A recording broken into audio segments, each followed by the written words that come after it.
You're listening to the audio production of You Are Beloved, Living in the Freedom of God's Grace, Mercy, and Love by Bobby Schuller, published by Thomas Nelson and read by the author.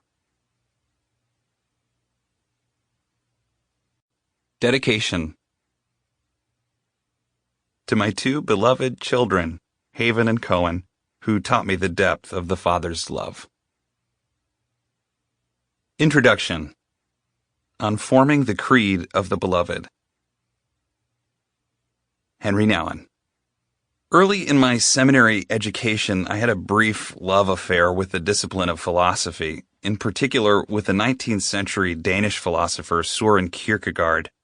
He was far ahead of his time and was called post-Freudian by intellectual giants such as Ernest Becker, even though Kierkegaard died the year before Freud was born.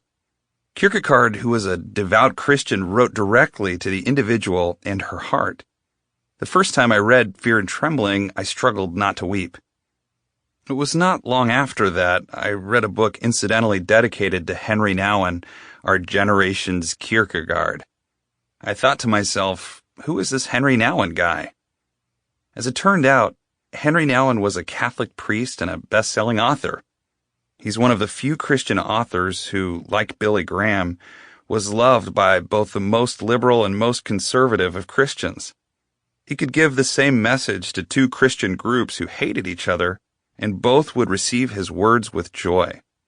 Though he had an amazing following and was a professor at both Harvard and Yale, Nouwen spent the last years of his life caring for the intellectually disabled people of large community in Toronto. He was a living saint. Of course, I didn't know this when I saw his name in that book. I just thought, I wonder what it would be like to read a book by our generation's Kierkegaard.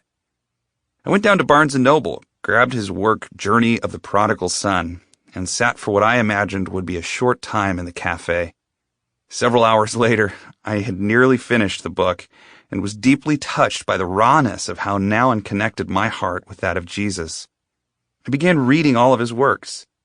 They all had something in common. They were very simple. Anyone could read them and enjoy them, yet they had incredible depth, emotion, and spiritual power in their simplicity. As I became a bigger fan of Nouwen, I grew sad that I was never able to meet him before he died. In fact, I wasn't quite sure what he looked like or even sounded like. That's until, by chance, visiting the office of another pastor at the Crystal Cathedral, I saw on his bookshelf 3 VHS tapes labeled Henry Nouwen, Being the Beloved. Sample complete. Ready to continue?